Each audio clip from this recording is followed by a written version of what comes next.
The fog rolled in like it always does in San Francisco. Soft, quiet, familiar. It slipped between buildings, curled around streetlights, settled into the lungs of a city that didn't think twice about breathing it in. Because why would they? It was just fog. Just another morning. Just another day in 1950. Except it wasn't. Because that fog carried something else. And not one person walking those streets knew they were part of an experiment. Welcome back to Hexes, Haunts, and Howls. I'm your host, Cupcake.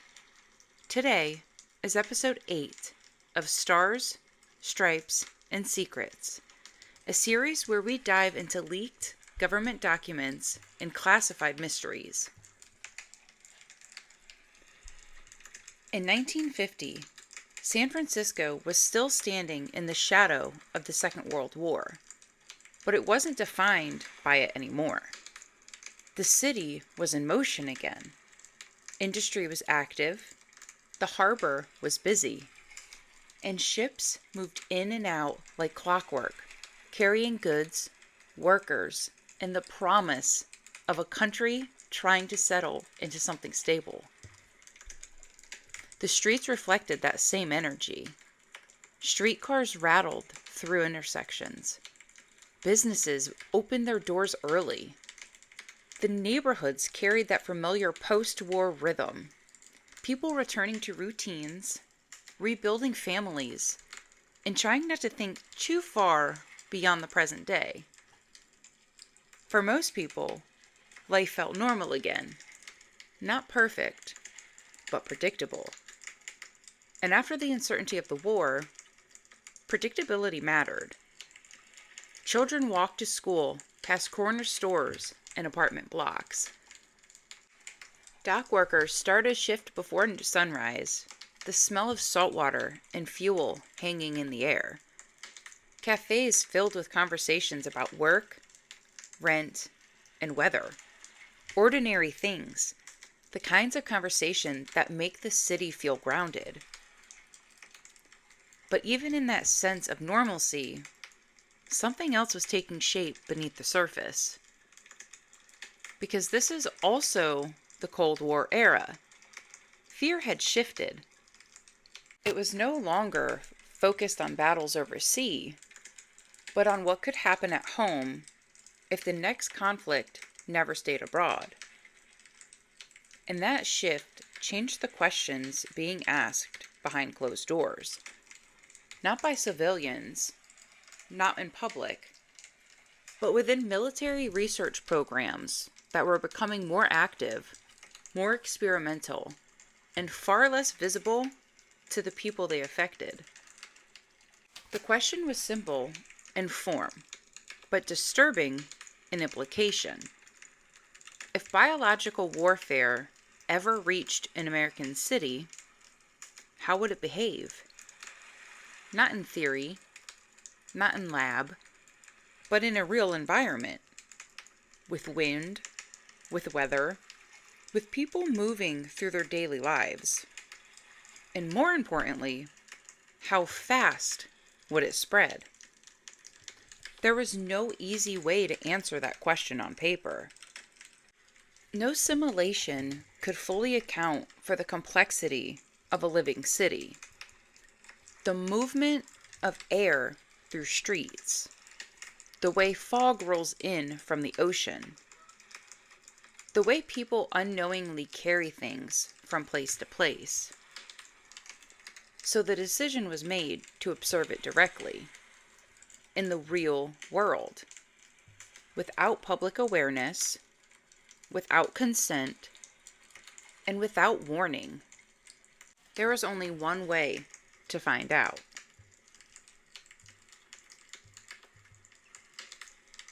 Operation Sea Spray was a U.S. Navy biological warfare test carried out in 1950 over San Francisco.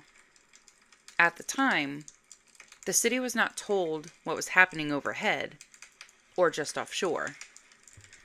From ships positioned in the waters near the Golden Gate, the Navy released a cloud of bacteria into the air.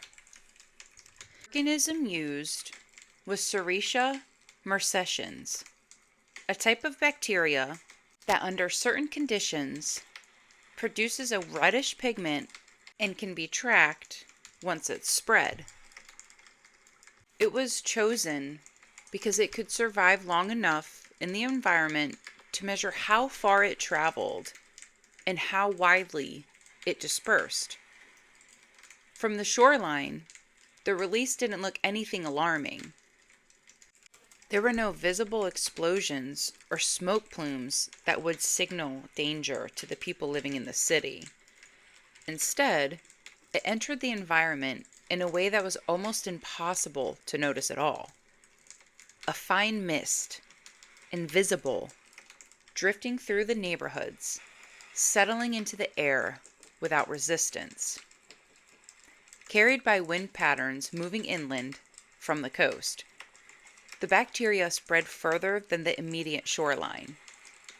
The same natural systems that bring fog into the city helped carry the particles deeper into streets, residential blocks, and dense urban corridors.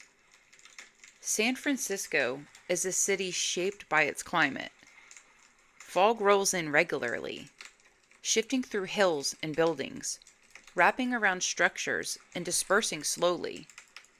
The same movement became part of how that material spread, unseen, untracked by the people living through it.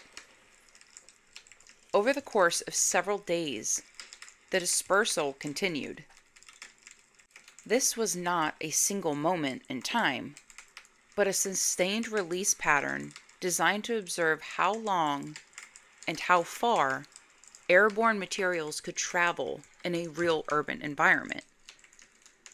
By the end of the test period, a large portion of the city had been exposed, not in a targeted way, and not in a controlled, limited zone, but across a wide geographic area that included residential neighborhoods, busy streets, and commercial districts.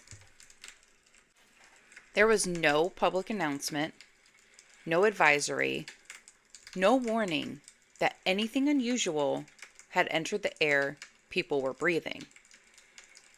To the people walking to work, sitting in cafes, riding streetcars, or sleeping in their homes, nothing about the experience would have felt different. The city continued its normal rhythm. The experiment did not interrupt daily life in any visible way. A fine mist, invisible, drifting through neighborhoods, settling on skin, in lungs, and on kitchen tables. At the time, there was no immediate explanation given to the public for what had been released or why. The test was conducted under military oversight. The details were not made available to the residents as it was happening. To the people breathing it in, it was just another day.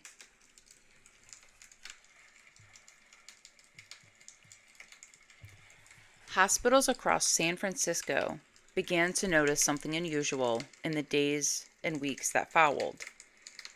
At first, it didn't look like a pattern, just isolated cases. A few patients developing infections that didn't match a typical organism seen in routine medical work. Nothing immediately alarming on its own. Medicine often deals with rare or unexpected presentations. But then the same bacterium started appearing in multiple places. Serratia marcescens, a name that under normal circumstances would not have stood out to most clinicians. It was not considered a common cause of serious illness in healthy individuals, and in many cases, it was associated with hospital environments rather than the outside world. But here, it was showing up in patients who had no clear reason to have been exposed to it at all. And that is where the uncertainty begins. Because once something unusual appears once, it can be dismissed. Twice, it can be questioned. But when it appears across multiple unrelated cases, the conversation changes. One of those cases involved a man named Edward Nevin. He went to the hospital with what seemed like a routine issue, something that, under normal circumstances, would not have been considered life-threatening or unusual. There was no initial reason to expect anything out of the ordinary, but something was wrong. Something was not aligning with what doctors typically saw. As his condition developed, the clinical picture began to shift in a way that raised questions rather than answers. The infection that presented itself was not behaving like a standard expected pathogen. It was unusual enough that it stood out to medical staff trying to identify the source. Because this bacterium wasn't supposed to be there. Not in that context. Not in that environment. Not appearing in that way, in that place, at that time. And as more information surfaced, the case stopped feeling like an isolated medical anomaly and started becoming part of a much larger, harder to ignore pattern that no one at the bedside had told them to expect.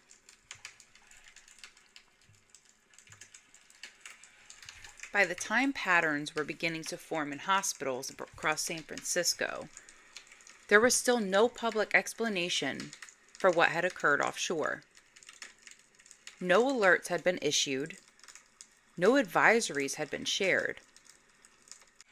Nothing had been communicated to the people who had been exposed, even in hindsight, even after the unusual medical cases began to surface. For the public, life simply continued. Doctors treated patients without any reason to connect their cases to an external environmental event. They worked with the information they had, the isolated systems, individual diagnoses, standard medical protocol. There was no reference point for anything larger happening outside their clinics and hospitals. And that absence of information shaped everything that followed. No one tells you an exposure happened, you don't look for it. When no warning exists, there is no reason to connect the dots. And when the origin of an event is withheld, even unusual outcomes begin to look ordinary by default. Behind the scenes, however, records of the operation existed. Documentation was created. Data was collected. The results were analyzed, but those details were not part of the public conversation at the time, and for many years, they remained out of view. No warnings, no announcements, no accountability. What happened in the air over the city was not framed for the people living beneath it. It existed in a separate space, one governed by classification, restricted access, and institutional control of information. For those who lived through it unknowingly, there was nothing to react to, nothing to question, nothing to connect to their own experiences of those days.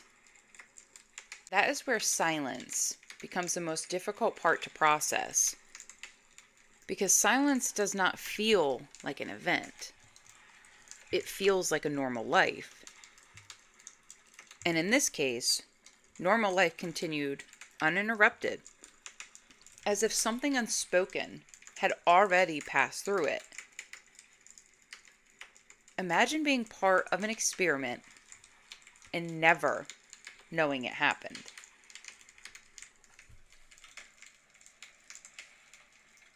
Decades passed before the full scoop of what happened over San Francisco began to surface. For years, the event existed in silence, buried not in conspiracy, but in classification. There was no public record to point to, no immediate acknowledgement, and no widely known explanation for the unusual medical patterns that had once been observed.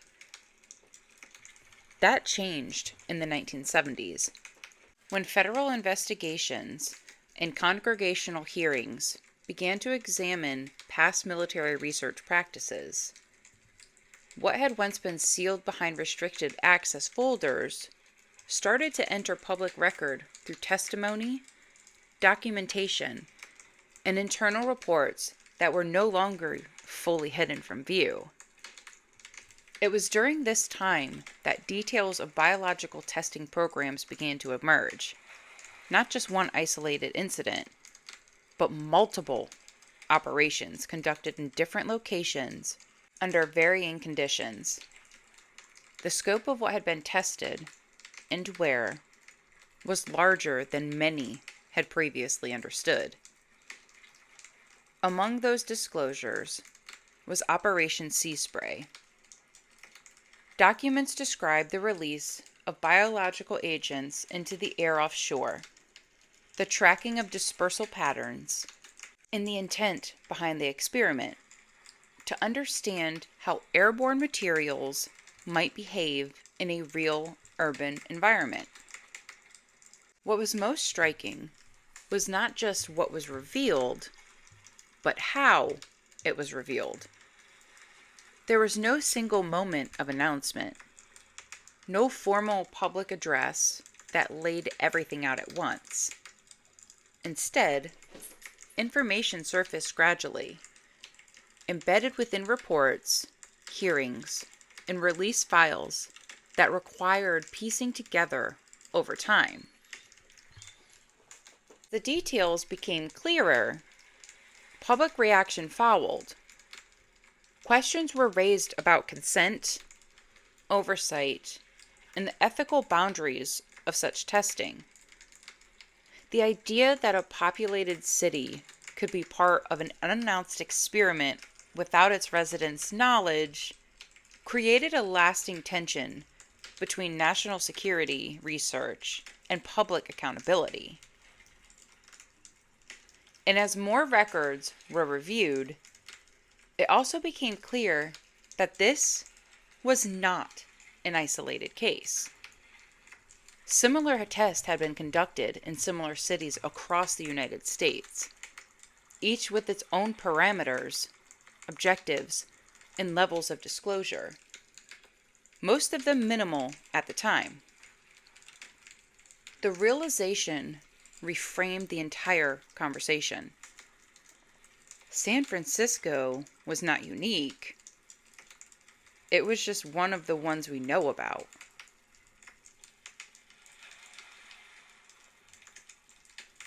With the details of Operation Sea Spray and other similar programs now in the open, the conversation shifted away from what happened and toward what it meant. Because the facts alone were no longer the only issue. The deeper question was how those facts could exist in the first place, and what allowed them to remain unknown for so long.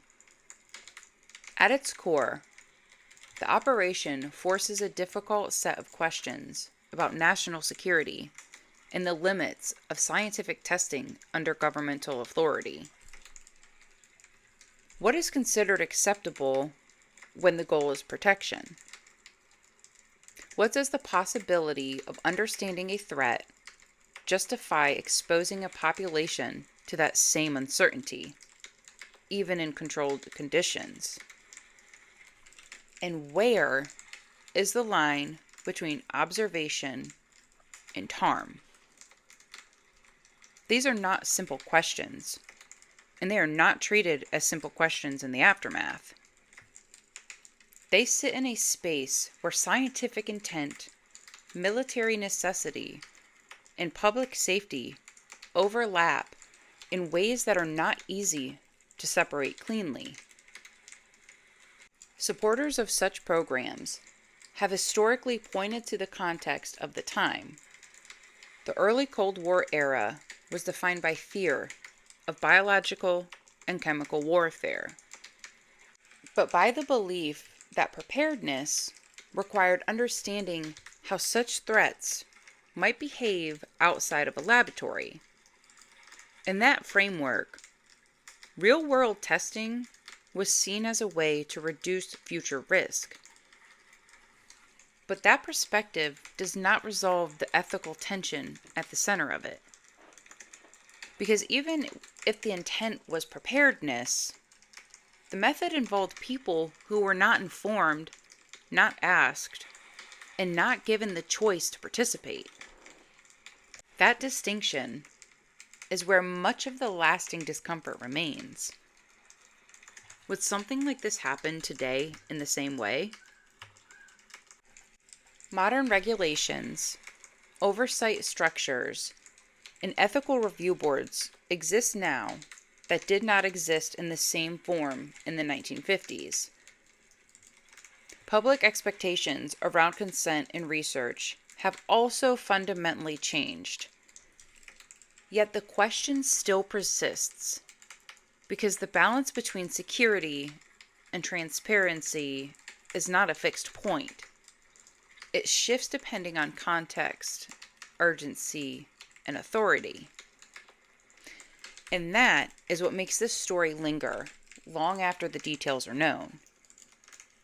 Because even when everything is documented, there is still a gap between what can be justified and what feels acceptable.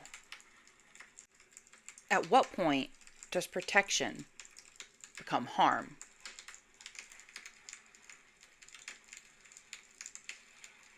We talk a lot about haunted places, but what about haunted histories? Because when you look at what happened over San Francisco, there's nothing to point to now. No visible mark left behind, no structure, no ruin, no obvious trace in the skyline or the streets. And that's what makes it harder to place. We're used to thinking of history as something we can see evidence of. Buildings that remain, sites that are marked, locations that carry weight because we stand in them and feel the past layered underneath our feet. But some events don't leave anything physical behind. They pass through a place without altering its appearance in any lasting way, and yet they still become part of its story. So what lingers in a city after something like this? Not something you can point to, not something you can photograph, but something less tangible.